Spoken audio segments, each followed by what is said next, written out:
Bismillahirrahmanirrahim. Assalamualaikum warahmatullahi wabarakatuh. Innal hamdalillah nahmaduhu wa nasta'inuhu wa nastaghfiruh wa na'udzu billahi min syururi anfusina wa sayyiati a'malina. May yahdihillahu fala mudhillalah wa may yudlil fala hadiyalah.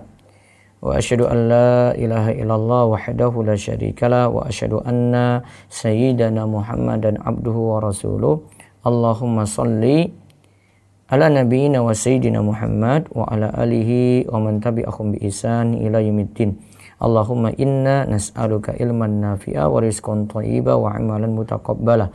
Puji syukur kita panjatkan pada Allah. Salawat dan salam semoga tercurah pada Nabi besar kita Muhammad sallallahu alaihi wasallam. Pemirsa sekalian, pagi ini kita berjumpa lagi dalam kajian rutin kita ba'da subuh. Mudah-mudahan Allah terus memberikan kita kesehatan, panjang umur, dan memberikan kita kebaikan yang banyak. Pada pagi ini kita akan melanjutkan masih dalam pembahasan riba. Sekali lagi masih dalam pembahasan riba. Ya, barangkali nanti materi ini tidak terlalu dipahami oleh sebagian orang, tetapi tetap kami berusaha untuk istiqomah bahas buku ini sampai rampung, yaitu buku yang penuh manfaat, Harta Haram Muamalat Kontemporer, karya guru kami Ustadz Irwandi Tirmidzi. Semoga Allah senantiasa menjaga beliau.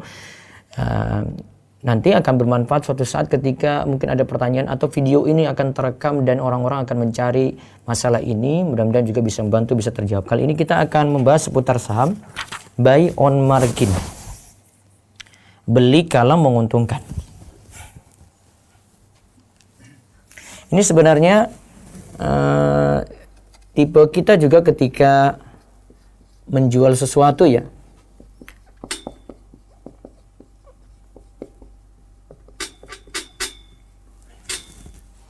Kita misalnya beli dolar, ya, saya beli dolar atau saya beli real, kemudian tunggu sampai real atau dolar tersebut naik, kemudian saya jual lagi. Asalnya ya saya beli dolar, saya punya, saya jual lagi ketika nilainya tinggi, saya dapat untung dengan selisih yang ada tadi, ya sah-sah saja, boleh-boleh saja. Namun nanti kita lihat ada masalah buy on margin atau beli kala menguntungkan ini di dalam pasar modal. Ya, di dalam pasar modal atau dalam jual beli saham. Ya, di dalam pasar modal atau jual beli saham. Ini kita lihat problemnya itu di mana saja. Sebelumnya kita akan bahas letter of credit. Nah, ini saya tampung pertanyaan.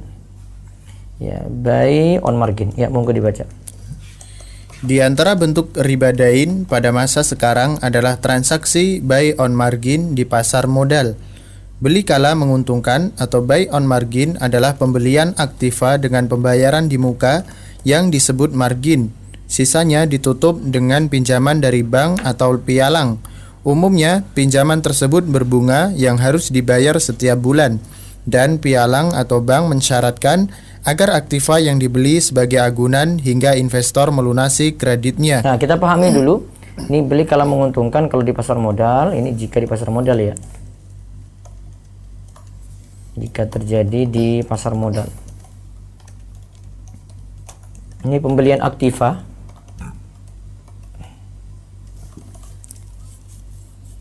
Bayarnya di muka, yang disebut margin.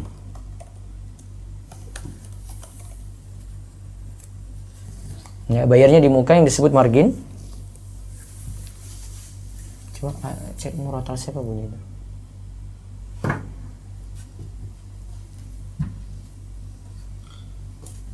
Ya.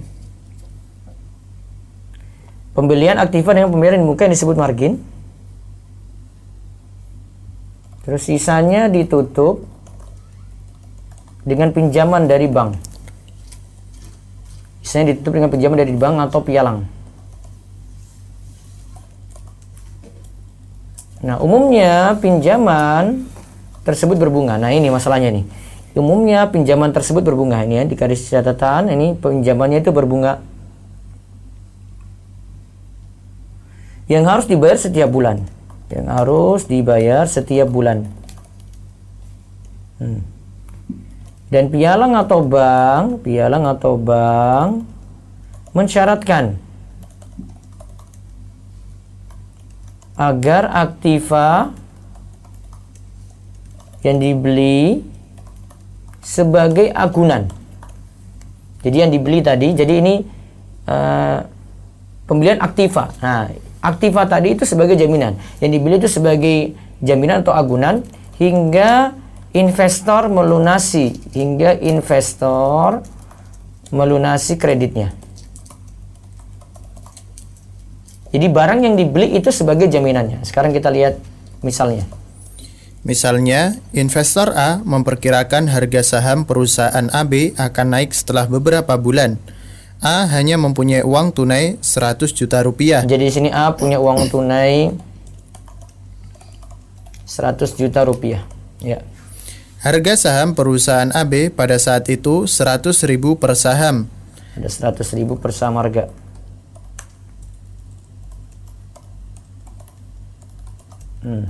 Terus A membuka akun margin pada sebuah pialang dan menyetor uang tunai 100 juta rupiah dan hanya mendapat 1.000 lembar saham perusahaan AB jika ia membeli dengan uang tunai. Nah, dia dapat 1.000 lembar saham dengan menyetor 100 juta tadi. Terus, Tetapi dengan transaksi buy on margin, uang tunai 100 juta uang tunai 100 juta hanya sebagai margin dan uang tunai 100 juta ini hanya sebagai margin. Tadi yang margin itu bayar di muka ya. Terus, dan pialang memberikan kredit berbunga 100 juta lagi. dan pialang memberikan kredit. Nah, kredit berbunga 100 juta lagi. Ya, terus. Sehingga A mendapat 2.000 lembar saham. Nah, sehingga A mendapatkan 2.000 lembar saham. Nah, 1.000 tadi dia dapat dari uang tunainya 100 juta, 1.000-nya lagi berarti ini nanti dia kredit. Iya, terus. Pialang mensyaratkan agar saham dibeli atas nama pialang, bukan investor. Ya, saham dibeli atas nama pialang, bukan investor. Nah, lihat terus. Dengan demikian, pialang dapat mengajukan kredit ke salah satu bank dengan agunan saham perusahaan AB yang dibeli oleh A. Nah, dengan demikian, pialang itu dapat mengajukan pinjaman. Pialang dapat mengajukan pinjaman ke bank. Nah, terus. Dan bunga yang harus dibayar pialang ke bank di bawah bunga yang harus dibayar A ke pialang. Bunga yang dibayar tadi, bunga yang harus dibayar A, bunga yang harus dibayar A itu bunga yang harus dibayar pialang ke bank ya nih, yang dibawa berarti bunga yang dibayar pialang dulu, pialang ke bank itu lebih di bawah dari bunga yang dibayar A ke pialang. Iya. Nah, jadi ada selisih ya, dia ambil untung dari situ. Dia pinjam dari bank, ya, bunganya lebih rendah, dia pinjamkan lagi kepada yang beli saham tadi, ya, dia kasih bunga lebih tinggi, dia dapat selisih di situ, selisih bunga. Ya, terus. Pialang mendapatkan keuntungan dari selisih bunga. Pialang mendapatkan keuntungan dari selisih bunga. Terus. Umumnya investor lebih menyukai kredit dari pialang daripada bank karena persyaratannya relatif lebih ringan dan lebih cepat. Nah, ini lihat ya. Umumnya yang tadi beli itu ya, investor lebih menyukai kredit dari pialang daripada bank karena persyaratannya nggak macam-macam kalau lewat pialang. Tidak terlalu rumit, nah gitulah. Terus, bila ternyata harga saham perusahaan AB naik menjadi 150.000 per lembar. Nah, sekarang ini harga saham, misalnya saham naik 100.000 per lembar. Ya, terus. Maka A memberikan perintah kepada pialang untuk menjual sahamnya. A perintahkan pada pialang untuk menjual sahamnya. Ya, terus.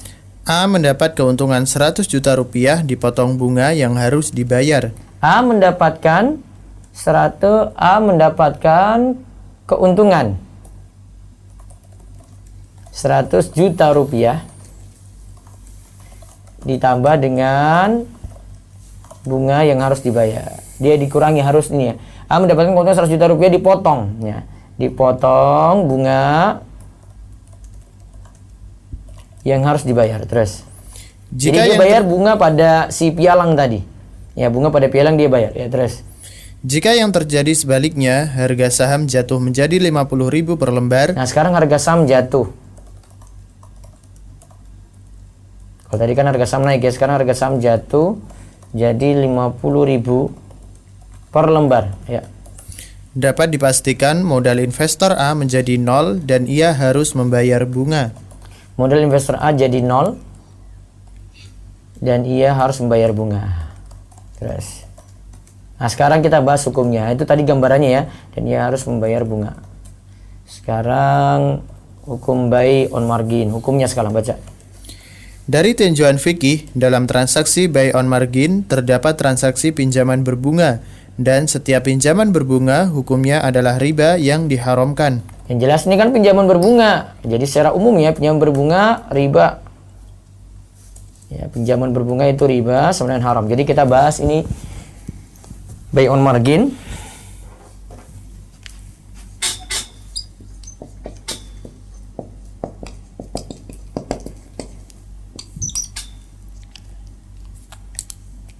Ada pinjaman berbunga.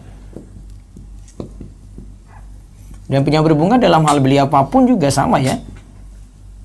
Ya, dia pinjam ke koperasi, pinjam ke bank, sama pinjam berbunga itu riba. Hukumnya haram.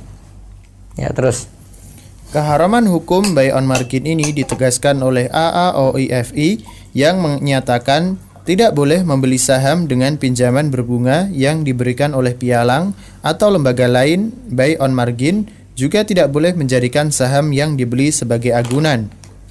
Ya, terus haramnya transaksi ini karena selain terdapat unsur pinjaman berbunga, juga terdapat gabungan antara akad pinjaman dan jual beli. Nah, lihat ada gabung antara pinjaman dan jual beli.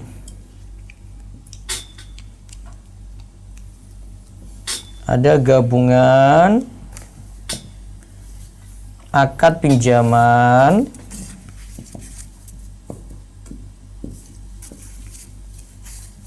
dan akad jual beli. Oke. Terus yaitu pialang selain memberikan kredit berbunga, juga menjualkan saham milik investor dan mendapat komisi dari proses penjualan.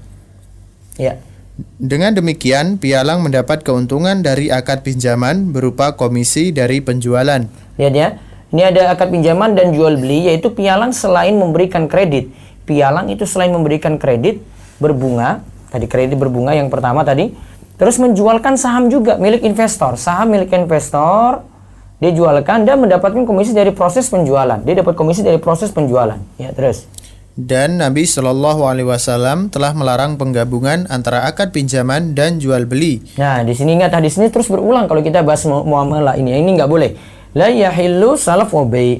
Tidak halal menggabungkan antara akad pinjaman dan jual beli. Nah, jadi tidak boleh ada yang kedua ini gabungan pinjaman dan jual beli. Ini hukumnya haram, tidak boleh. Ya, terus. Selain hadis di atas, juga para ulama telah sepakat haramnya penggabungan akad pinjaman dan jual beli. Ijma ini dinukil oleh beberapa ulama, di antaranya Al-Qarafi berkata, ada hadis berarti di atas la yahilu salaf wa bai', ada ijma wa bi ijma'il ummah ala jawazil bai' was salaf muftariqaini wa tahrimuhuma mustami'aini li dzari'atir riba. umat Islam telah sepakat bahwa boleh hukumnya jual beli dan utang piutang yang terpisah kedua akad tersebut. Akan tetapi haram menggabungkan kedua akad tersebut dalam satu akad, karena ini merupakan celah untuk terjadinya riba. Ya, umat Islam telah sepakat bahwa boleh hukumnya jual beli. Jual beli boleh. Dan utang piutang yang terpisah. Kalau terpisah nggak masalah. Ya. Akan tapi haram menggabungkan kedua akad tersebut dalam satu akad. Haram digabungkan dalam satu akad. Karena ini merupakan celah untuk terjadinya riba. Terus. Pernyataan yang sama juga dinukil oleh Az-Zarkasi dalam bab pembahasan sadus zari'ah atau larangan terhadap sarana. Ya, terus? Solusi Islam untuk buy on margin. Ya. Ilustrasi dari alternatif syar'i ini adalah, Nah, lihat ya. Sekarang kita bahas solusinya. Solusi Islam untuk buy on margin. Ya. Ya, baca. investor A membeli saham perusahaan AB dengan modal yang ia miliki 100 juta rupiah tunai dan mendapat sebanyak 1000 saham. Nah, dapat 1000 saham dulu. Ya, terus. Pada saat yang sama, ia membeli saham perusahaan AB dari bank syariah dengan cara tidak tunai seharga 100 juta rupiah. Nah, dengan harga tidak tunai 100 juta rupiah. Terus? Dalam penjualan saham, bank syariah mendapat laba. Dalam penjualan bank syariah mendapatkan laba. Ya, terus. Dewan Syariah Bank Syariah Ar-Raji, Kerajaan Saudi Arabia mengeluarkan fatwa nomor 724/19 Ya, terus. 19 Juli 1427 Hijriah 19 bulan 7 1427 Hijriah. Terus. tentang buy asum bil ajal sebagai alternatif dari buy on margin. Ya. Fatwa tersebut berbunyi, akad buy asum bil ajal atau menjual saham tidak tunai hukumnya boleh dengan memperhatikan persyaratan-persyaratan berikut. Nah, persyaratannya lihat. 1. Saham mesti terlebih dahulu dimiliki oleh bank syariah sebelum dijual kepada nasabah. Nah, ini kita ambil pelajaran ya, kalau mau menjual sesuatu dimiliki dulu baru dijual ya. Ada sesuatu yang dari di stok, beli dulu dari pihak A, kita pegang terus baru jual pada pihak yang lainnya. Terus. 2. Saham yang dijual bukan saham milik perusahaan yang diharamkan. Lihat ya, sahamnya juga kalau ingin ikut di situ berarti dari perusahaan yang ini benar-benar memperhatikan halal haram. Jadi saham yang dijual bukan saham milik perusahaan yang diharamkan, saham rokok, ya, saham perusahaan rokok, saham perusahaan miras, gitu. Nggak boleh. Terus, ketiga. Nasabah yang membeli saham dari Bank Raji tidak boleh menjualnya kembali kepada Bank Raji agar tidak termasuk dalam larangan buy inah. Yang dibeli ya, tidak boleh menjualnya lagi kepada bank tadi, ya. Karena nanti terjadi jual beli inah. Kita kan tahu jual beli inah ya, jual kemudian jual kepada pihak A, ya. A ini jual lagi kepada pihak yang menjual pertama. Dengan nanti ada selisih harga antara tunai dan kredit. Ya, terus. 4. Tidak boleh terdapat kesepakatan tidak tertulis antara bank dan nasabah bahwa akad jual beli ini hanya sekedar bentuk lain dari pemberian kredit berbunga. Nah, tidak boleh terdapat kesepakatan tidak tertulis antara bank dan nasabah bahwa akad jual beli ini hanya sekadar bentuk lain dari pemberian kredit berbunga. Jadi kesimpulannya, ya, kalau kita sekadar yang awal saya cerita tentang kita beli dolar kemudian jual lagi, ya itu nggak masalah gitu ya. Namun kalau di sini buy on margin di sini ini pembelian suatu aktiva, ya. Terus dengan pembayaran di muka yang disebut margin, sisanya ditutup dengan pinjaman dari bank atau pialang. Umumnya pinjaman tersebut itu adalah pinjaman yang berbunga. Ya. Jadi ada dua hal yang jadi masalah situ tadi. Yang pertama, pinjaman berbunga itu riba atau haram. Kemudian gabungan antara pinjaman dan jual beli itu tidak dibolehkan. Ya. Nah, sekarang saya bahas sedikit, ya, nanti pembahasan lengkapnya besok insya Allah kita bahas di sini hiperinflasi. Hiperinflasi, coba dibaca. Pelunasan utang jangka panjang dengan mata uang terkena hiperinflasi. Pelunasan utang jangka panjang dengan mata uang terkena hiperinflasi. Ya, baca. Uang kartal atau real money yang merupakan satu-satunya uang yang sah sebagai alat pembayaran di suatu negara yang dikeluarkan oleh bank sentral negara tersebut pasti mengalami inflasi dalam tingkat yang berbeda. Nah, uang itu pokoknya pasti mengalami inflasi. Terus. Terkadang tingkat inflasinya rendah dan terkadang tingkat inflasinya tinggi Kalau atau inflasinya hiperinflasi. tinggi kita sebut dengan hiperinflasi. Terus. Yang ditandai oleh naiknya harga barang dengan cepat hingga naik lebih dari 50% per bulan. Nah, 50% per bulan misalnya, ya. Terus. Hiperinflasi ini biasanya terjadi pada negara berkembang yang sering dilanda krisis moneter. Ya. Hal ini tentu berdampak kepada utang yang belum dibayar, di mana nominalnya akan menjadi bertambah atau nilainya akan menjadi berkurang akibat terjadinya hiperinflasi. Ya, terus. Misalnya, A berutang kepada B sebanyak 10 juta rupiah pada tahun 1996. Ya. Setelah berlalu 4 tahun, tepatnya pada tahun 2000, A melunasi utangnya tanpa bunga sebanyak 10 juta rupiah. Apakah ini adil? Karena daya beli uang rupiah menurun hingga lebih 50%. Artinya, nilai 10 juta rupiah pada tahun 2000 kurang dari 5 juta rupiah pada tahun 1996. Penurunan daya beli tersebut diakibatkan oleh krisis moneter yang melanda Indonesia pada tahun 1997 sampai 1998. Ya. Apakah boleh pemberi pinjaman meminta nominal lebih menjadi 15 juta rupiah umpamanya untuk menutupi kekurangan nilai piutang? Nah, lihat ini gambarannya. Ini nilai uang ini berubah drastis nih.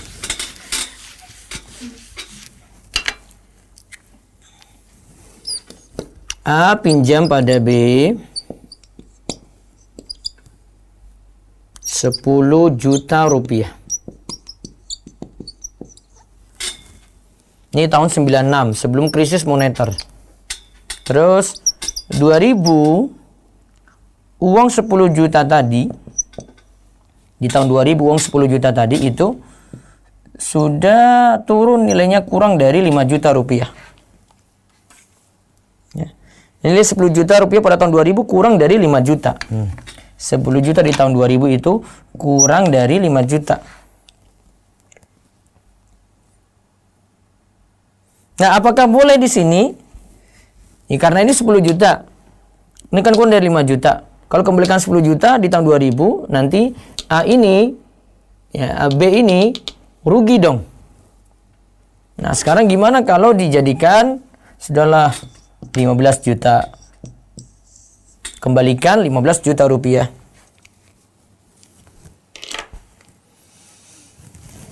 Namun asalnya perlu diingat sebelum kita bahas ini, ya. Sebelum dibahas ini, asalnya tetap 10 juta kembalikan 10 juta. Itu hukum asal dulu. Maka tidak memperhatikan perubahan nilai. Ya, seperti ada beberapa pertanyaan yang kemarin itu masuk. Ya, misalnya ini ya. Ini asalnya dulu. Kita nggak bahas hiperinflasi. 10 juta rupiah misalnya harga taruhlah sekarang yang sudah mulai stabil. Misalnya 2018 ya. 2018. 10 juta rupiah. Harga emas dulu. Nah, ini biasanya dikasih standar emas nih. Karena emas nggak turun-turun ini. Emas misalnya 500.000 per gram. Berarti 10 juta ini nanti sama dengan ya 20 gram emas.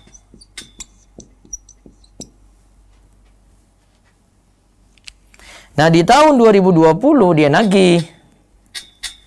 Ya, atau ini masa tempo kembalikannya ya. Dia minta 10 juta tadi, namun dengan nilai emas saat ini biasanya dia minta. Tapi ingat dulu 20 gram emas berarti nanti jadi sekarang harga emas per gramnya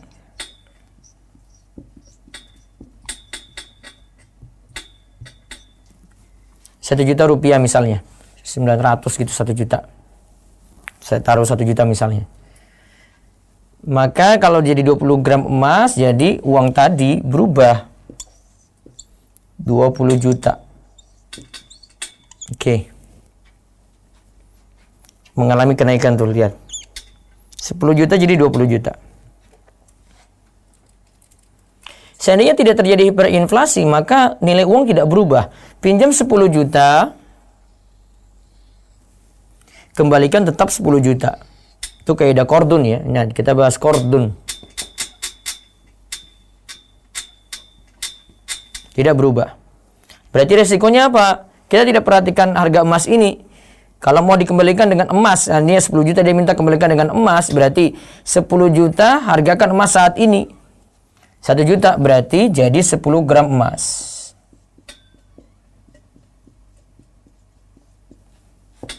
Kalau dia minta emas, kembalikan emas seperti itu. Maka nilai ini tidak berubah. Kalau disandarkan dengan emas, bayar dengan emas di harga pembayaran. Tahun 2020. Ya, bayar emasnya itu di harga saat pembayaran, saat pelunasan. Jangan pakai standar di tahun 2018 tadi.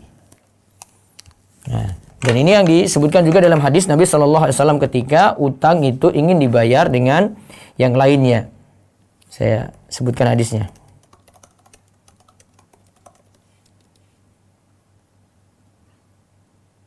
Bisa cari di rumaiso.com, utang uang dibayar emas, kata kuncinya.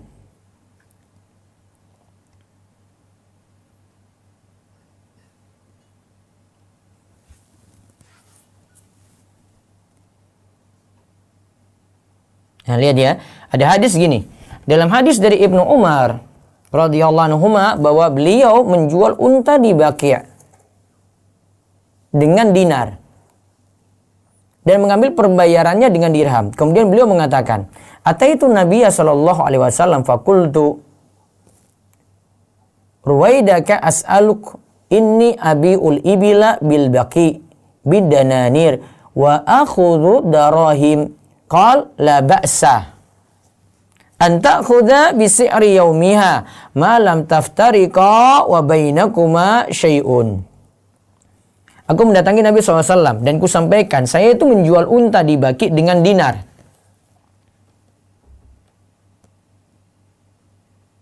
Ya, namun dengan kredit. Aku menerima pembayarannya, berarti secara kredit, tidak tunai, ya. Aku menerima pembayarannya dengan dirham. Tadi beli dengan dinar, kemudian dibayar dengan dirham, gitu. Tadi awalnya dengan dinar, kemudian dibayar dengan dirham. Maka Nabi SAW bersabda, ya, la ba'sa an ta'khudha bi si'ri yaumiha ma lam taftariqa wa bainakuma syai'un. Tidak masalah kamu mengambil dengan harga hari pembayaran, selama kalian tidak berpisah sementara masih ada urusan jual beli yang belum selesai. Ya, jadi kalau punya utang kayak gini ya, bayar harga emas ya sesuai dengan ini. Ini kan utangnya kan uang nih. Maka kalau mau disandarkan emas ya pakai emas ini. Dia mau minta 10 juta ini dalam bentuk emas, berarti emas harga saat ini. Jangan pakai standar ini nanti. Kalau pakai standar ini, oh jelas, yang ini rugi nih. Yang debitur ini rugi besar dia. 2 kalinya dia harus bayar. Mau strategi orang tuh kayak gitu untuk cari untung. Maka solusinya 10 juta tadi, solusinya 10 juta dibayar 10 juta.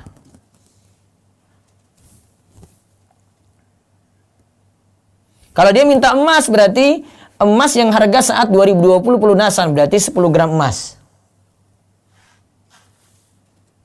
Namun kalau disesuaikan dengan nilai emas saat berutang, akhirnya 10 juta jadi 20 juta, riba di sini.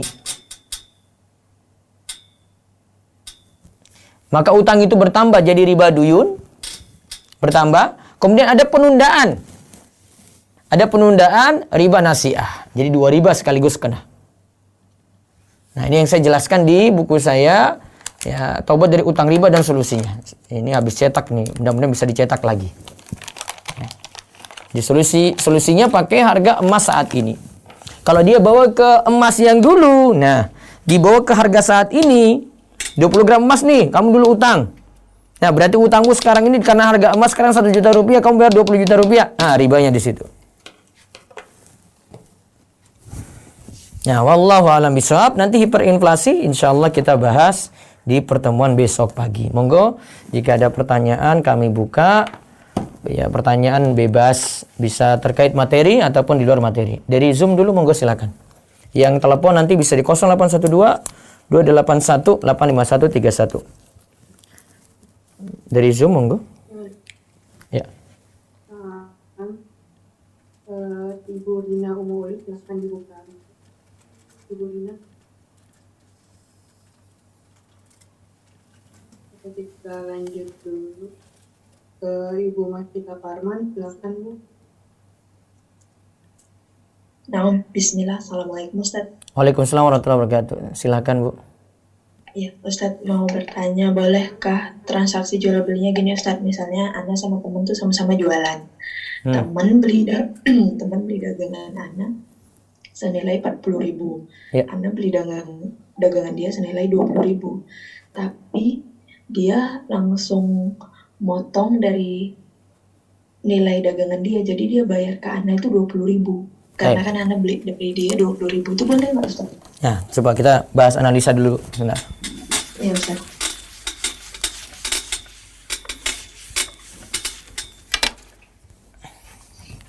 Ini Ibu Masyida ya. Dengan teman ya. Terus Ibu punya barang. Iya Ustaz. Terus barang Ibu apa? Taruhlah barang Makanan. ya. Sudah ini barang A. Nah, terus harga berapa? Harganya 40.000. 40.000. Terus si teman ini punya barang juga? Iya, barang. Harga 20.000. 20.000. Terus Dia bayarnya motong. Ibu jual ke dia gitu ya. 40.000 kan? Ya, taib. Terus dia jual barang lagi ke Ibu lagi. 20.000. Iya. Terus dia akhirnya motong 20.000, bayar 20.000 saja. Iya Ustaz. Ya, boleh, nggak apa-apa. Oh, nggak apa-apa Ustaz. Iya, saling jual beli. Nggak apa-apa. Langsung motong aja. Ada satu lagi Ustaz. Iya. Temen jual 2 barang 15.000. 2 barang 15.000. 2 barang 15.000. Terus Kalau misalnya beli satu barang 8.000. 1 barang 8.000. Ya. Berarti cuma kemarin itu dia ready-nya cuma satu barang. Jadi dia bilang, "Cemana mau dibayar dulu." Jadi Ana bayar dua-dua, tapi barang yang satu lagi belum ada dikasih. Jadi Nah, caranya gampang. Tunggu 2 barang datang baru nanti bayar 15.000. Oh, berarti yang satu lagi nggak usah diambil dulu, Ustaz? Dua-duanya nggak usah diambil dulu. Oh, gitu. Jadi Karena nanti dia jual barang yang belum dimilikinya. Oh, gitu. Iya. Ustaz. Iya, Ustaz. Dia ngambil gambarnya dari internet. Iya, Nggak makanya. boleh? Ya boleh kalau sudah minta izin. Iya, kalau nggak ada izin. Kalau nggak ada izin ya jadi masalah gitu. Boleh kalau sudah minta izin, dia agen misalnya ya. Jadi dia Ibu mau beli 2 barang dari dia baru punya 1, tunggu dulu. Atau enggak dijanjikan gini, baik saya sudah deal dengan kamu 2 barang ya, tapi nanti tunggu dulu saya carikan barangnya. Oh, gitu. Iya. Akarnya gitu ya, Ustaz? Iya. Jadi janji saja, janji tapi tidak boleh mengikat. Kalau mengikat jadi seakan-akan punya gitu, nggak boleh. Udah ambil pula Ustaz. Gimana itu Ustaz? Yang satu. Ya bilang ini belum mengikat ya. Saya mau cancel, saya cancel gitu. Oh gitu. Ustaz, terakhir Iya. misalnya kita jual pulsa, yang satu dari pihak agen ngasih dulu, terus nanti uangnya diambil kalau pulsanya udah habis. Terus yang satu lagi kita beli saldo langsung untuk kita kepemilikan, ya udah kita jual yang saldo yang udah di tangan kita. Itu yang mana yang boleh Ustaz? Benar. A tadi, ini yang A jual pulsa A. Dia kasih pulsa dulu. Itu iya. Jadi kayak utang gitu Ustaz. Nanti bayar belakangan. Ya. Terus bayar belakang. Ya kan? Yang kedua, kita beli saldo dulu. Yang kedua, kita beli saldo dulu, berarti bayar dulu. Iya, Bayar dulu baru dapat pulsa. Iya. Dua-duanya boleh. Oh, boleh Ustaz. Iya. Jazakallahu khair Ustaz. Waalaikumsalam. Baik, satu lagi. Silahkan Bu Rina Umu. Bismillah. Semoga Allah selalu memberkahi Ustadz. Amin. Ustadz, saya ada 2 pertanyaan. Ya, Bu. Yang pertama adalah terkait topik tadi ada buy on margin, kan syarat syar'inya agar itu sesuai syar'i pembeliannya bahwa kita membeli kepada bank untuk saham yang sudah dimiliki bank. Iya. Ya, Ustadz. Syarat penting itu. Ya, dalam kenyataannya Ustadz, apakah ada yang seperti itu? Bahwa bank berani membeli dulu, baru kita bisa membelinya. Bagaimana ya Ustadz? Nah itulah Bu. Apakah dalam Ustadz Irwandi itu kalau realitanya ada seperti itu? Ustadz Irwandi bikin syarat-syarat kayak gini itu kenyataan di negeri kita itu sulit dicari. Tapi kalau di Betul. Ya, kalau di Saudi ada. Ya Ustadz. Sudah kita bahas sebelum-sebelumnya juga Bu. macam-macam beliau sebutkan syaratnya. Ada pajak pernah kita bahas, terus ada saham kayak gini pernah dia bahas gitu. Sama Bu, orang yang jual beli saham dia tahu itu syarat tidak mungkin terpenuhi kalau di negeri kita. Ya. Jadi akhirnya maksudnya begini Ustaz, akibat banyaknya yang seperti itu, mungkin supaya gampang buat kami yang awam ini dibuat general bahwa oh kalau ini karena tidak bisa jadi tidak boleh. Nah gitu Ustaz, jadi artinya berarti buy on margin ini tidak bisa kita lakukan secara syar'i, betul nggak begitu Ustaz? Iya. Betul ya? Betul. Oke, itu. Jadi itu bukan pilihan buat kita. Bukan pilihan. Jadi solusinya di Arab, bukan solusinya di sini. Baik. Iya, baik. Itu yang pertama. Kedua mungkin di luar topik begini Ustaz. Silakan Bu. Saya mau tanya. Ya, ini ilustrasinya. Misalnya ada satu keluarga ya, suami, istri, 2 orang anak, satu sudah dewasa, satu mungkin masih muais ya. Yeah. Nah, kemudian terjadi perceraian Ustaz. Nah, perceraian itu diajukan oleh pihak istri tanpa ada uzur syar'i. Yeah. Atau mungkin ya ada masalah mungkin berselingkuh atau apa ya. Yeah. Nah, pertanyaannya Ustaz, apakah mantan istri tersebut jika suami masih memberikan nafkah kepada anaknya yang 2 tersebut, apakah mantan istri tersebut berhak terhadap uang nafkah itu? Paham ya Ustaz ya? Jadi dia dapat ini ya, sebentar. Dia dapat jadi sudah cerai kan? Sudah cerai ya. Terus si suami ini nafkahi 2 anaknya tadi. Betul. Nah, sekarang istrinya itu boleh manfaatkan nggak dari nafkah tersebut? Iya, karena yang mengajukan cerai itu bukan atas uzur syar'i, Ustadz. Jadi malah terjadi ketidakbaikan di situ ya. Dan pengajuannya itu karena misalnya karena perselingkuhan gitu, Ustadz. Secara hukum sih dia tanggung jawab ke ini anak-anaknya tadi. Kalau istri tidak gitu. Si suami tanggung jawab untuk nafkah hadonah itu pengasuhan dia kepada anak-anaknya saja. Si istri kalau sudah punya kerja, mantan istrinya, apakah berhak memakan yang amanah mantan suaminya itu kan hanya untuk anak ya Ustadz? Apakah berhak? Selama suami tidak selama suami membolehkan boleh berarti Bu. Mantan suami membolehkan berarti boleh. Oke. Walaupun itu tadinya memang walaupun pengajuan gugatannya itu bukan ada unsur syar'i. Iya, betul. Oke, baik. Itu saja Ustaz. Assalamualaikum warahmatullahi wabarakatuh. Jazakumullahu khair Ustaz. Waalaikumsalam. Baik. Satu lagi sebelum saya beralih ke telepon dan WA, monggo. Silakan ke Pak Agung Family. Assalamualaikum Ustaz. Waalaikumsalam warahmatullahi wabarakatuh. Silakan Pak Agung. Allah melindungi Ustaz yang pakai Saya Agung waktu itu nanya juga dari Melbourne Ustaz ini yang monggo. Pada kedua Alhamdulillah.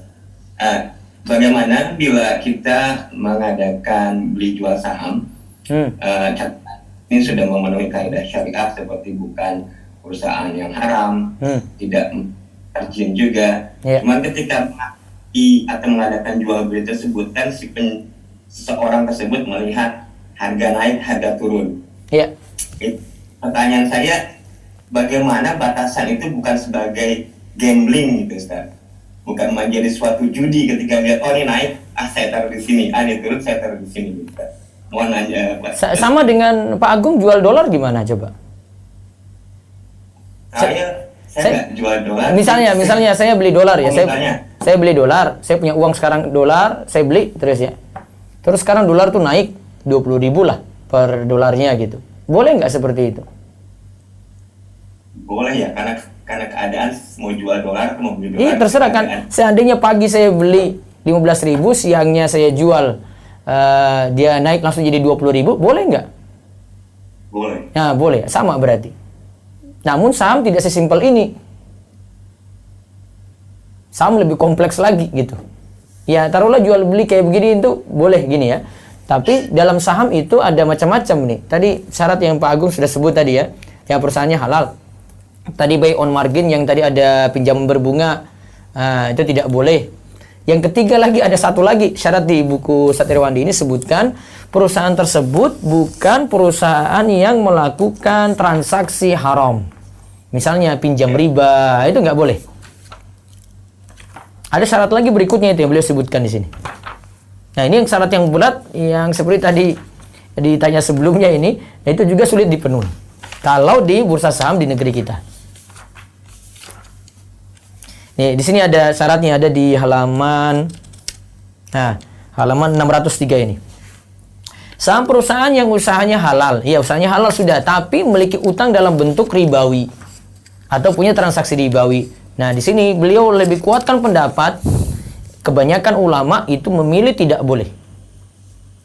Ya, jadi ada pendapat yang menyatakan haram hukumnya membeli saham perusahaan yang kegiatan usahanya halal, akan tetapi terdapat dalam pembiayaannya sesuatu yang mengandung unsur riba, atau menyimpan uangnya di bank ribawi, atau tercantum dalam anggaran dasarnya untuk bertransaksi dengan bank ribawi. Beliau bahas dengan membawakan fatwa Majma' Al-Fiqh Al-Islami, Al-Majma' Al-Fiqh Islami di Divisi Robito Alam Islami juga. Ini Komisi Fatwa Kerajaan Saudi Arabia juga berfatwa seperti itu. Alasannya karena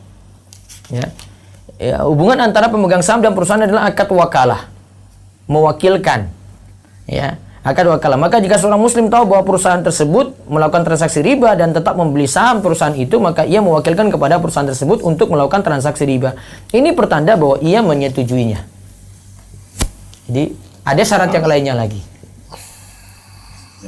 Mungkin satu yang sedikit mengusik kami diskusi itu, ketika seseorang tersebut melakukan jual beli di depan layar sepertinya pada jam trading gitu Ustaz, itu antara membeli dan menjual itu ada seperti gambling Ustaz, seperti judi. Saya beli yang ini nanti berharap naik di sini yang ini. Jadi bagaimana supaya hati ini tidak berarah ke gambling Ustaz ketika membeli atau menjual saham tersebut Ustaz?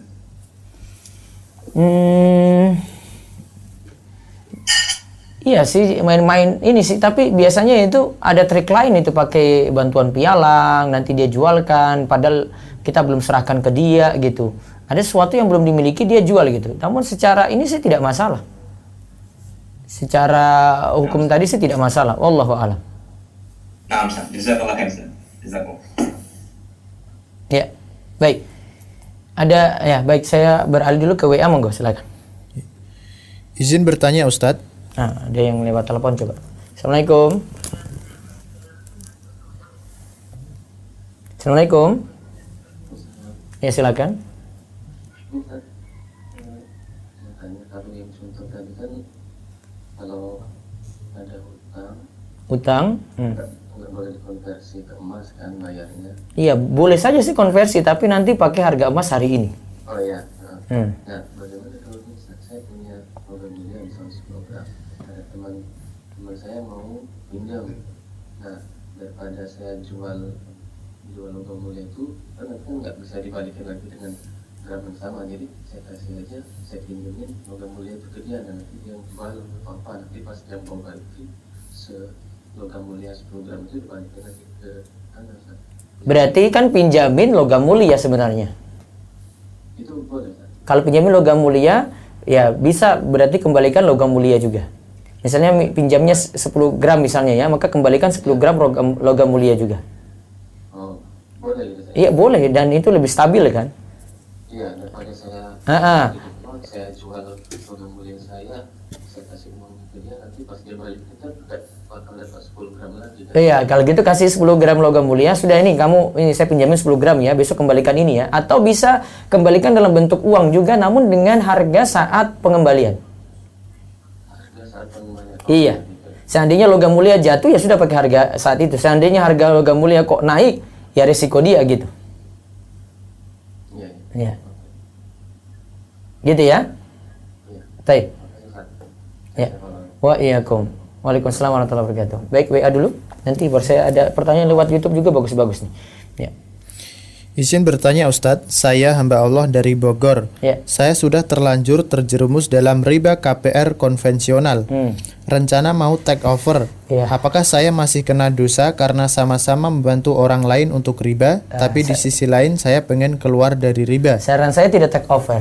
Kalau ada yang ngaji juga dengar kayak begini terus dapat take over kayak gitu, tentu dia tidak mau dipindahkan riba gitu. Solusinya gini. Ini yang kemarin kita diskusi dengan pakar keuangan Pak Aryo itu.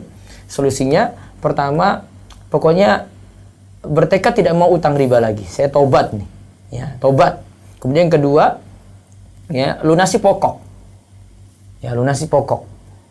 Ya, berusaha lunasi pokok, tidak ngemplang, ya, tidak lari dari utang ini, enggak nanti kena masalah lagi lebih besar. Terus yang ketiga, nah, jika pokok sudah lunas, maka berusaha untuk lobby atau negosiasi. Itu lebih aman daripada pindahkan seperti itu. Baik, satu lagi.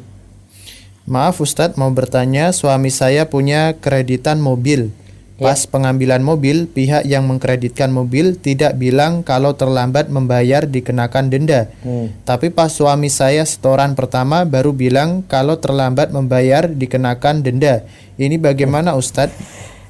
Dia tanpa ngomong sudah tahu kalau telat tuh denda. Umumnya kita kayak gitu ya. Transaksi riba ya kayak gitu. Di negeri kita itu ya kaidah ini pakai ini ya. Al-ma'rufu urfan kal masyruti syartan. Yang sudah dimaklumi aturan itu ya sudah jadi itu seperti syarat yang dibuat gitu. Maka tidak usah ngomong. Ada kadang di ini lingkup kecil, di lingkup RT dia. Orang sudah tahu kalau pinjam uang di sini ya sudah dimaklumi, ya mbok kembalikan lebih. Ya. Sudah jadi kebiasaan gitu. Jadi kebiasaan ini sudah jadi syarat sebenarnya. Saya yakin juga seperti itu. Maka ya resiko kalau pinjam di situ ya berarti ada denda, dia tahu itu ada tambahan, maka riba di situ. Ya, satu lagi sebelum saya baca di YouTube.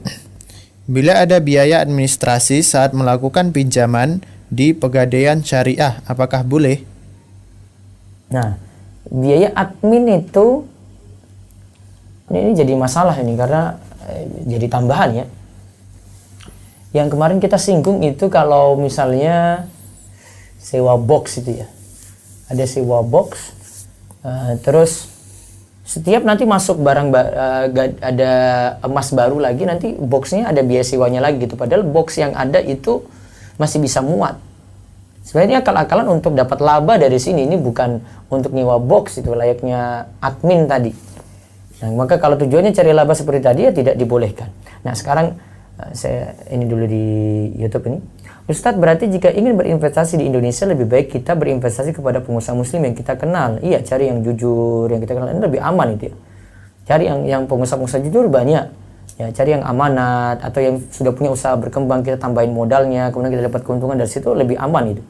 Apakah ada syarat dan ketentuannya? Ya, tentu saya perlu belajar ini ya, belajar transaksi mereka itu bagaimana. Ya, saya sih sarankan baca buku ini ya, ini buku untuk investasi juga kita dapat. Ya, atau ikuti video-video, kalau video saya di channel Rumeso TV itu sudah lengkap sampai 70-an lebih dibahas buku ini. Bahkan nanti kalau ini selesai ada beberapa video yang saya belum dapati dulu itu awal-awalnya ini video saya itu acak-acakan, masih ini saya mau ulang lagi biar nanti videonya jadi lengkap sehingga bahas buku ini jadi tuntas gitu. Terus ini dari Pak Bagus ya. Kata Ustaz tadi transaksi saham di Indonesia jauh dari kaidah syariah, tapi kenapa dicap halal oleh MUI?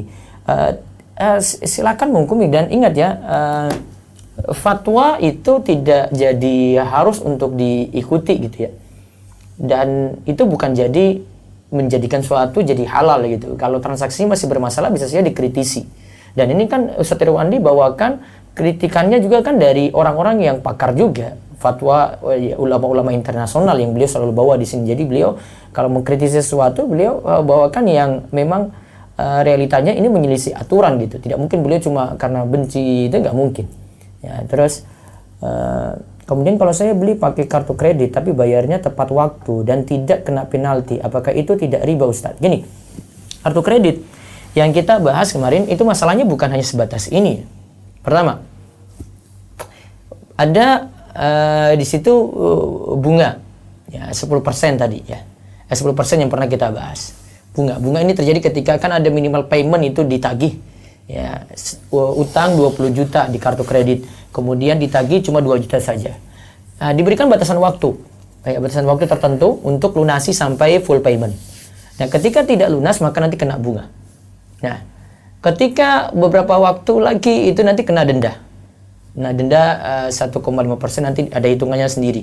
Di samping bunga dan denda, punya lagi yang masalah yang ketiga, yaitu pihak bank itu sebagai kafil penjamin, itu nanti posisinya berubah jadi yang meminjamkan ketika konsumen yang membayar kartu kredit tadi, ya, dia ngemplang atau dia tidak menepati membayar kartu kredit ini. Maka akhirnya posisi dia berubah dari bank ini jadi dari kafil kemudian berubah jadi kreditur. Intinya tentang masalah kafil sendiri, ini kan pihak bank ini kan mendapatkan upah fee dari situ. Sepakat para ulama kafil tidak boleh mendapatkan upah. Ya, baik ketika posisi awalnya dia cuma sebagai penjamin saja atau ketika dia sudah berubah menjadi kreditur. Ya, jadi kafil itu tidak bisa mendapatkan upah. Sehingga kartu kredit ya ini tidak ya jadi masalah gitu. Dari sisi tiga ini tidak dianjurkan ya.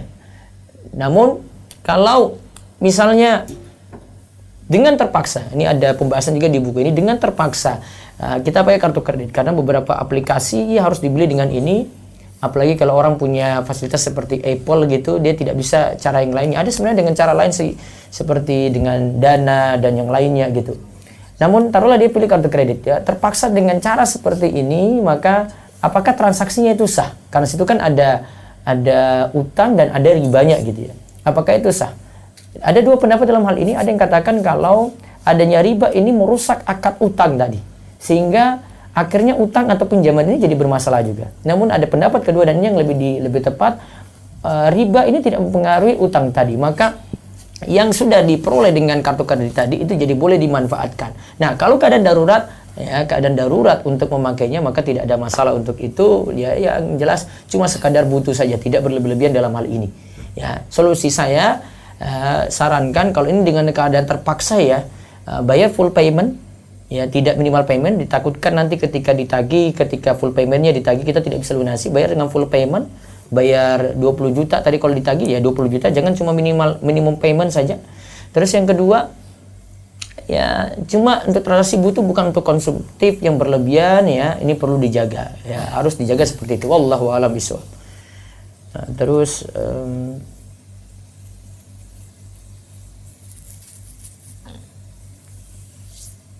ada lagi nih,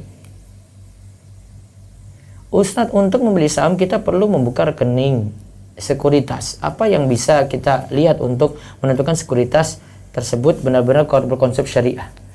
Yang jelas timbang-timbang dulu tentang saham tadi ya, yang beberapa syarat dan yang tadi saya sudah singgung, ada yang bertanya ya, bisa ditimbang-timbang lagi. Berarti kan jumlah uang sudah lebih banyak dari waktu pinjam, tapi perjanjiannya barang kembali barang emas seperti 5 gram tadi. Itu bagaimana hukumnya Ustaz? Tadi sudah saya jelaskan ya. Yang penting pakai nilai saat ini. Kalau dia pinjam logam mulia, kembalikan logam mulia lebih aman. Namun kalau dia mengkonversikan dengan uang, berarti pakai uang saat ini gitu. Jadi yang dulu pinjam logam, maka kembalikan dengan harga logam saat ini. Ustaz, Ana mau tanya, kalau pinjam emas di tahun 2018, nah si peminjam ingin dipulangkan dengan emas pula, dengan kadar emas yang dipinjam tersebut, sedangkan di tahun ini harga emas naik, itu riba atau enggak ya Ustaz? Tanya, kalau dulu pinjamnya emas, karena pinjamnya emas ya emasnya naik ya resiko kembalikan seperti itu, kecuali kalau hiperinflasi ya, hiperinflasi. Ya, nanti hiperinflasi insya Allah besok kita bahas apa syarat-syaratnya, karena hiperinflasi sehingga kita menyesuaikan dengan nilai emas tadi ya. Ini nanti ada aturannya, tidak kita gampang-gampangkan saja gitu. Ya, yang jelas kalau pinjam emas kembalikan emas juga. Ya, dengan jumlah yang sama. Dulu pinjam emas 5 gram maka kembalikan dengan emas 5 gram juga.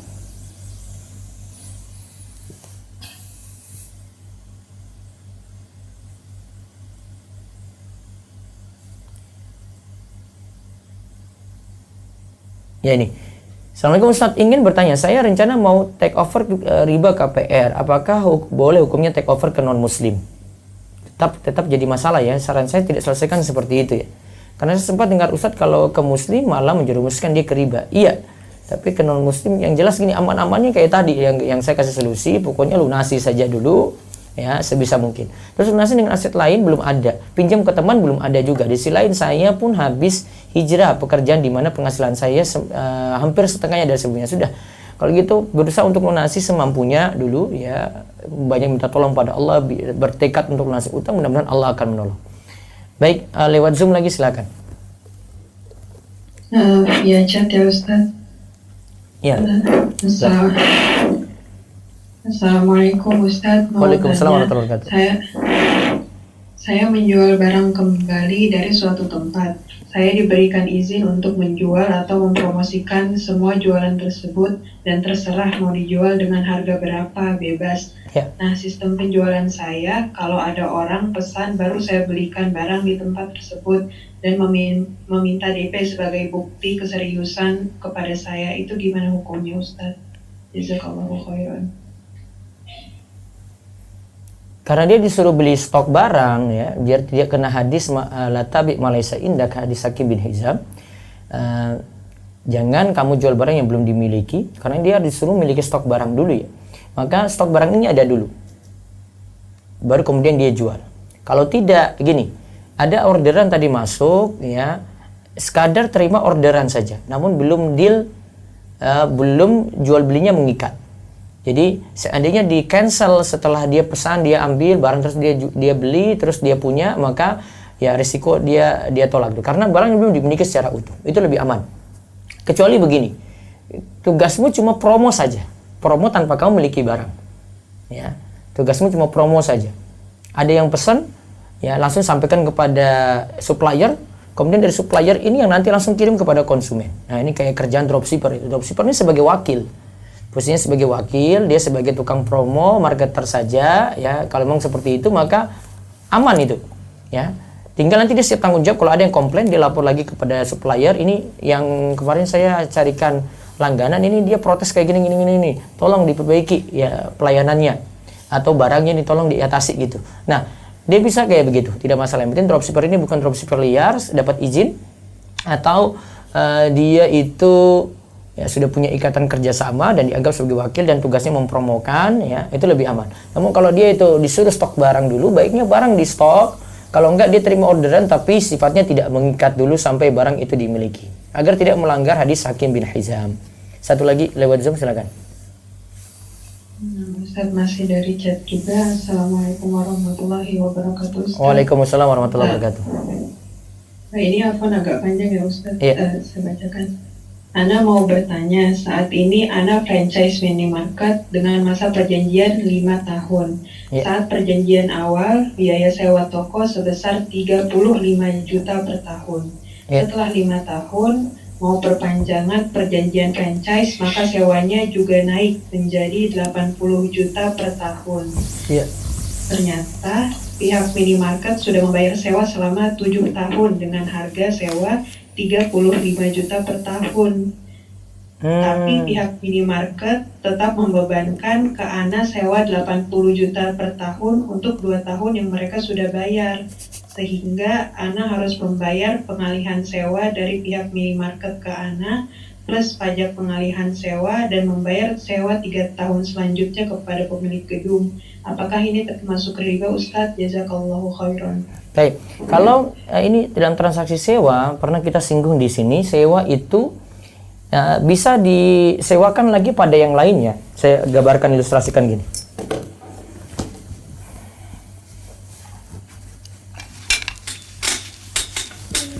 Syarat pentingnya sama seperti barang sebenarnya. Jadi ini A, B, C ya. A sewakan pada B. Boleh dia nanti B ini sewakan pada C juga boleh. Ya. Asalkan memang ini sudah terjadi sewa antara A dan B. Sudah pegang hak sewanya, ya, maka B bisa sewakan lagi pada C.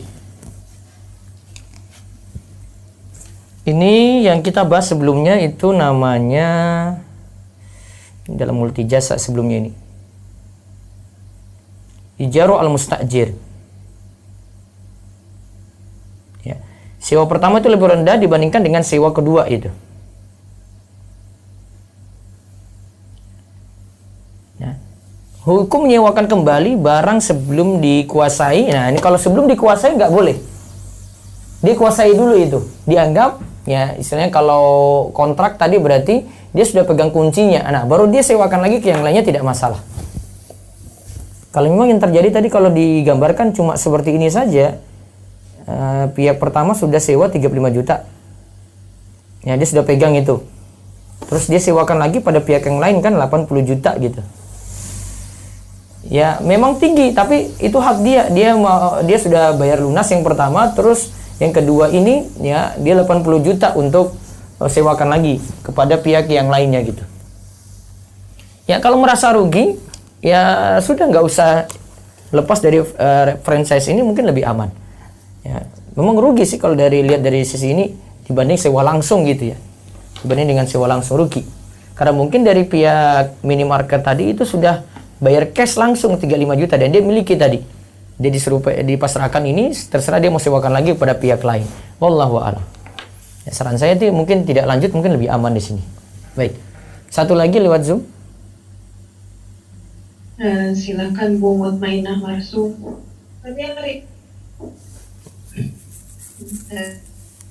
Assalamualaikum warahmatullahi wabarakatuh, Ustaz. Waalaikumsalam warahmatullahi wabarakatuh. Silakan Bu. Ini Ustaz, saya ingin tanya soal ini Ustaz, penggunaan gas 3 kilo itu Ustaz. Kan gini, waktu suami masih belum nikah, itu dia dibawakan sama tetangga itu pembagian yang gratis itu Ustaz. Kemudian tidak tahu persoalan, dia dapat saja gitu. Nah setelah nikah,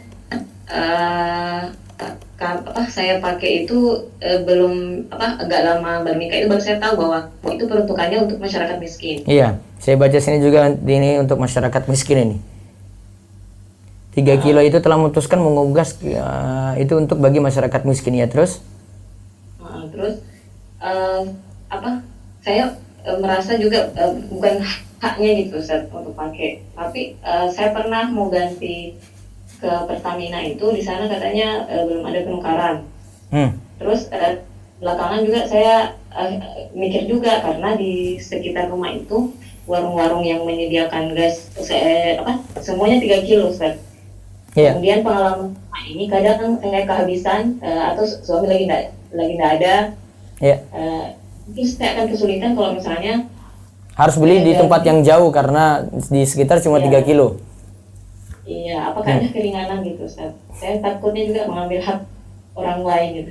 Coba kita baca aturannya dulu ini. Kementerian SDM itu berencana untuk mengubah skema subsidi gas LPG 3 kilo itu mulai Juli. Ini berarti sudah mulai ini ya, Juli 2020. Skema ini dinilai akan berimbas pada naiknya harga gas jenis tersebut di pasaran. Terus ini untuk orang miskin saja ya. Ini. Pemerintah melalui Kementerian SDM telah memutuskan mengubah skema dan mekanisme subsidi gas LPG 3 kilo tadi bagi masyarakat miskin. Nantinya masyarakat miskin hanya akan menerima subsidi 3 kg sekitar 100.000 per tabung per bulan. Dengan subsidi tersebut di atas diperkirakan kenaikan harga gas 3 kilo tadi di pasaran mencapai 35.000 per tabung. Jadi intinya berarti untuk masyarakat miskin ini. Sepertinya risikonya kayak gitu ya Bu. Ya, asalnya baiknya hati-hati tidak pakai dulu. Itu mungkin lebih aman ini. Tapi nanti saya lihat aturan lain lagi. Nanti saya coba tanya-tanya tentang ini dulu. Biar sementara seperti itu jawaban saya. Jadi maksudnya untuk sementara ini gimana? Iya, mungkin kesulitan kita di situ. Kesulitan ibu juga di situ. Ya, asalnya kalau kesulitan ya sudah ad-darurat tubihul mahdzurat. Keadaan darurat membolehkan sesuatu yang dilarang. Karena darurat lagi, karena nggak ada jalan lain. Mau cari jauh juga sulit gitu. Yang ada cuma LPG 3 kilo. Iya. Jauh lagi. Waalaikumsalam. Baik, balik ke WA lagi silakan. Mohon dijelaskan Ustadz, apakah yang dimaksudkan bank sudah memiliki sepenuhnya? Apakah ada perwakilan dari pegawai bank yang menerima barang tersebut? Atau apakah boleh bila bank melakukan wakalah kepada orang lain saat menerima barang tersebut? Bukan hanya itu serah terima maksudnya. Kalau ini dimiliki, kalau rumah ya masih milik bank, atas nama bank. Berarti kalau kendaraan juga atas nama bank dulu gitu. Karena bank melakukan jual beli barang yang sudah dimiliki seperti itu. Terus, ya, assalamualaikum. Assalamualaikum. Ya, dengan siapa di mana? Ya, silakan. Oke, monggo. Yang pertama terkait jual beli emas. Ya. Itu yang saya tahu bahwa jual beli emas itu harus kontan ya Ustaz. Iya. Kalau misalnya saya beli logam mulia di salah satu perusahaan, saya memberikan uang lalu dicek berkas-berkasnya, baru emasnya keluar 5 menit kemudian, apakah itu masuk kontan? Di majelis akad enggak? Di majelis akad ya kan? Ya. Bukan online ini ya? Iya, akan ketemu langsung. Uang serahkan terus nanti baru itu keluar ya. Itu masih dianggap satu majelis. Wallahu a'lam. Ya. Kemudian yang kedua, kalau sekarang karena pandemi perusahaan tersebut minta kalau mau beli itu harus membayarkan dulu via online baru pada hari itu juga ke lokasi ambil emasnya. Apakah masih dikatakan kontan, Ustaz? Tidak. Oh, tidak ya, Ustaz? Tidak. Harus di majelis akad. Iya. Oh, baik Ustaz. Baik Ustaz. Terima kasih Ustaz. Jazakallahu khair. Waalaikumsalam. Baik, baca lagi di WA. Apabila kita membeli barang, misalnya buah, sudah sepakat dengan harga tertentu dengan kualitas yang baik. Iya. Namun kesepakatan berkualitas rendah, apakah boleh membuat kesepakatan harga baru untuk barang yang kualitasnya di bawah kesepakatan? Iya, baiknya buat akad baru, kesepakatan baru biar tidak kecewa ya si pembeli. Itu lebih aman. Gitu ya. Satu lagi. Afan Ustadz, di luar tema, Ana mau tanya tentang fikih puasa. Iya. Ana sedang amalkan puasa Daud. Lebih afdol mana Ustadz, puasa Daud atau puasa di 9 Zulhijjah? Puasa Daud lebih utama karena begini, puasa Daud itu dari sisi puasanya dia harinya jumlahnya lebih banyak. Namun kalau dari sisi agungnya hari, puasa Zulhijjah lebih utama. Mungkin saran saya Daud tidak dilakukan saat awal Zulhijjah, terus dia rutinkan dulu puasa ya, puasa awal Zulhijjah ini dia bisa puasa 9 hari. Nah, setelah awal Zulhijjah ini ya lanjut lagi dengan puasa Daud. Karena puasa Daud kan tidak disyaratkan harus setahun penuh itu puasa Daud, enggak. Seperti itu. Satu lagi. Selama ini saya menjual barang PO tidak dengan akad salam. PO tidak dengan akad salam ya, terus. Tetapi membayar cash setelah barang ready di saya. PO hanya sebagai pencatatan saja. Boleh. Apakah boleh Ustadz? Boleh seperti itu. Itu lebih aman. Baik, terakhir lewat Zoom silakan. Dua pertanyaan Bu. Nurul Ya. Izati. Ibu Nurul. Assalamualaikum. Silakan. Waalaikumsalam warahmatullahi wabarakatuh. Silakan Bu. Ustadz Afwan izin bertanya. Iya. Adakah contoh deposito syariah, pasar uang syariah dan obligasi syariah? Lalu apakah sudah sesuai dengan prinsip syariah dan sudah terbebas dari riba, dan bagaimanakah hukumnya Ustaz? Saya belum temukan nih. Nanti coba saya tanya-tanya sama Ustaz Erwandi juga. Tadi misalnya deposito syariah ya? Iya, deposito syariah, pasar uang syariah dan obligasi syariah. Iya, masih kembali ke syarat-syarat yang beliau sebutkan sih. Syarat-syaratnya sih berat ya. Kalau deposito ya hampir sama juga gitu. Sama, karena deposito ya kemarin sudah dijelaskan sesuatu ditanam di situ itu berarti meminjamkan gitu. Akadnya itu pinjaman, maka dapat keuntungan dari situ tidak. Kecuali kalau itu untuk mudharabah. Kalau mudharabah itu akadnya adalah akad yang tidak menjamin uang kembali. Kalau ada untung bagi barang-barang, kalau rugi ya siap uang tidak balik. Seperti itu kalau untuk mudharabah. Beda. Jadi masing-masing akad perlu ditinjau ulang lagi. Apa Ustaz, suaranya enggak kurang. Sebut kamera. Sebentar.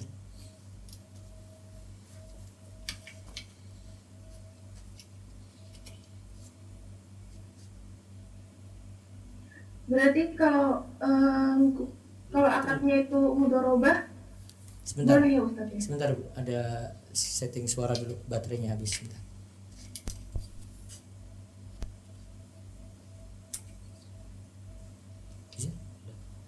Nah, baik.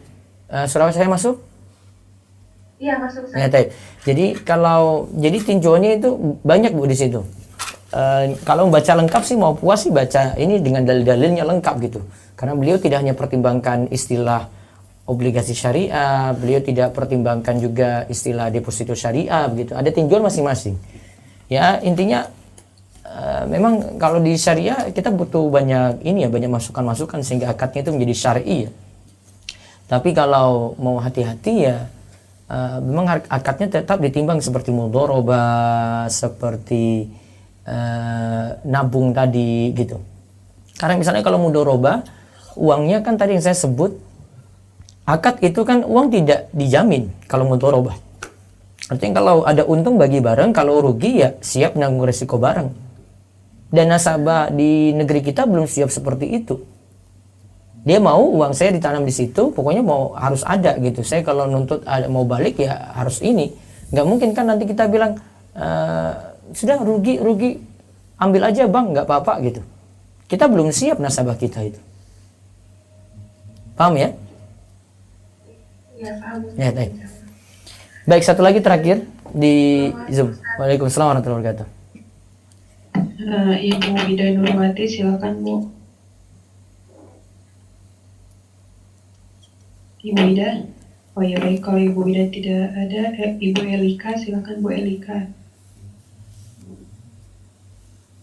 Syukran Assalamualaikum Ustaz. Waalaikumsalam warahmatullahi wabarakatuh. Silakan Bu. Ini terkait dengan tadi yang Ustaz sudah jelaskan soal biaya admin sama angsuran itu Ustaz. Saya punya hutang Ustaz. Kemudian saya angsur setiap bulan. Nah, setelah saya belajar agama itu kan saya tahu bahwa itu riba, nggak boleh dosa. Jadi saya punya niat untuk melunasi Ustaz. Disetujui saya melunasi hanya sisa hutang pokoknya saja Ustaz, tanpa ada tambahan bunga, tapi dikenai denda atau dikenai denda. Terus ketika anak tanya, loh kok pakai denda, nanti denda ini kan juga riba. Pihak krediturnya menjawab bahwa ibu kan sudah melanggar perjanjian, jadi kena penalti. Nah, yang saya tanyakan Ustaz, denda itu atau penalti itu apakah termasuk riba? Riba Bu. Makanya tadi saya bilang kalau bisa ibu bayar pokok saja, terus lobby ke dia, negosiasi ke dia, saya nggak mau bayar ini, saya nggak sanggup lagi. Saya nggak mau bayar pokok saya, yang ini saya nggak ada uang lagi gitu. Gitu aja, bilang jujurnya aja ibu sulit.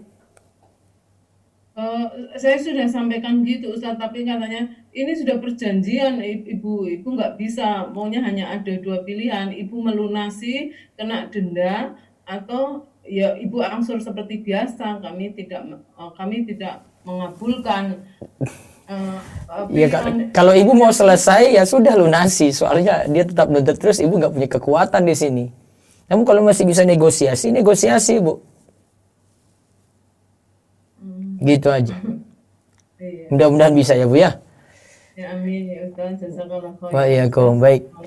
Waalaikumsalam warahmatullahi wabarakatuh. Saya rasa cukup dan kami umumkan untuk kajian malam nanti kita mulai bahas pembahasan Bulughul Maram, kitab nikah. Walaupun memang cocok untuk anak-anak muda, tapi ini umum insyaallah juga bisa raih manfaat. Apalagi ada orang tua yang memiliki putra putri yang ingin menikah, butuh sekali ilmu seperti ini. Saya bahas langsung dari kitab ulama dengan penjelasan ringkas insyaallah, dan setelah itu bisa tanya jawab masalah-masalah anak muda. Saya nilai kompleks banget dan butuh dipecahkan, karena setiap kali kajian itu ada saja masalah-masalah baru, ada saja yang perlu mereka itu tanyakan, sehingga saya sediakan waktu untuk beberapa malam ini kita kaji seperti itu ya, dari sekali lagi dari kitab Bulughul Maram, kitab nikah karya Imam Ibnu Hajar Al-Asqalani.